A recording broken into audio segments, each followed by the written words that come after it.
Life, million years ago, rise and fall of the giant snail mist lay heavy on the forest floor as 4 hunters moved soft-footed, searching for food and roots.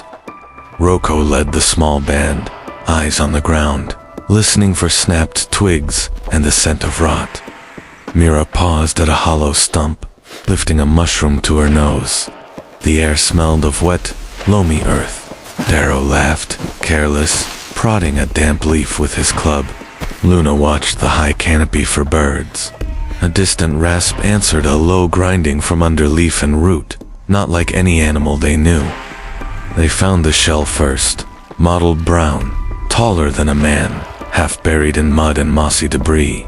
The giant forest snail lay coiled within a spiraled shell about 3 meters high, immense and slow.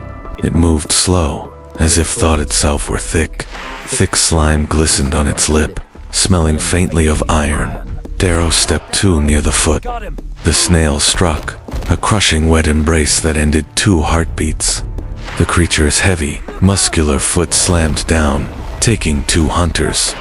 Their cries cut short beneath slime. Mira screamed for help. Roko hurled his spear, but the snail's thick shell deflected dull stone with ease. They dragged back through wet leaves, blood dark and sticky. The forest watched, ancient and uncaring. Roko pressed hands to his mouth to quiet his grief while Luna held torch fibers, shaking and small. They retreated beneath a fallen log and mourned in whispers. There was no luxury to long sorrow now. Rain began, steady and cold, and the survivors planned with fevered care against the slow, great beast.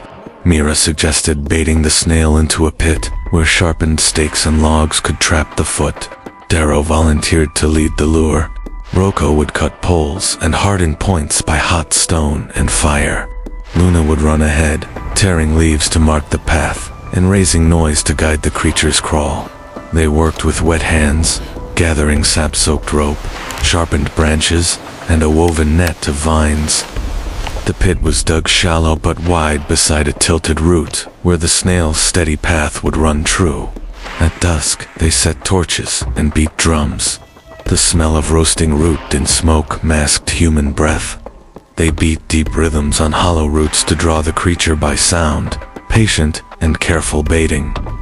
The snail came at last, sensing the thump and scent, its head rising slow with sweeping antennae. It slid toward the pit, massive shells scraping earth, slime trailing like a dark, wet ribbon behind it. Darrow darted left as Luna shouted. The snail turned and the heavy foot slipped, losing its sure hold. Roko and Mira shoved the logs. Sharpened stakes rose from the pit's base and waited for the foot. The snail thrashed and crushed saplings, but when its weight landed on stakes, the creature shuddered. Heat and smoke from burning ropes drove it into frenzy. It reared and beat its shell against trees. At last, the foot tore, and the giant mollusk slumped, pierced and choking in ash, smoke, and pain. They stood in a long, stunned silence, too lost to hunger, too living held together by stubborn will.